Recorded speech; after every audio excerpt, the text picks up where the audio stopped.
আসসালামু আলাইকুম। এই পর্বে মাইক্রোসফট ওয়ার্ডের ছোট্ট একটি ট্রিক্স সেটি দেখাবো। সেটি হচ্ছে যে আপনি কোনো একটি প্যারা আছে, প্যারার নিচে কিছু লাইন ড্র করবেন কিবোর্ডের মাধ্যমে।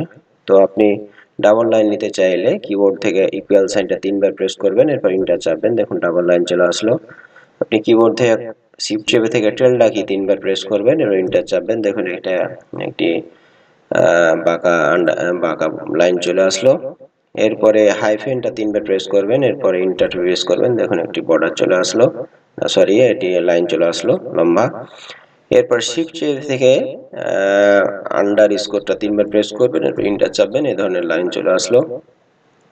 তো আপনি যে লাইনগুলো এভাবে নিচ্ছেন এন্টার প্রেস করে, তো এই লাইনগুলো না আসলে কি করবেন, তাহলে আপনি ফাইল ট্যাবে ক্লিক করবেন, এরপরে এখানে অপশন আছে, অপশনে ক্লিক করবেন। অপশনে ক্লিক করার পর এখানে প্রুফিং আছে, প্রুফিংয়ে যাবেন। প্রুফিংয়ে যাওয়ার পর ডান সাইডে অটোকাড অপশন আছে।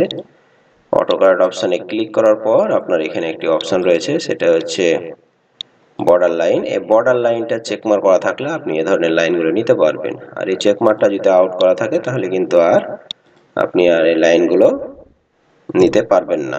আশা করা যায় বুঝতে পারলেন। আজকে এই পর্যন্ত। আসসালামু আলাইকুম।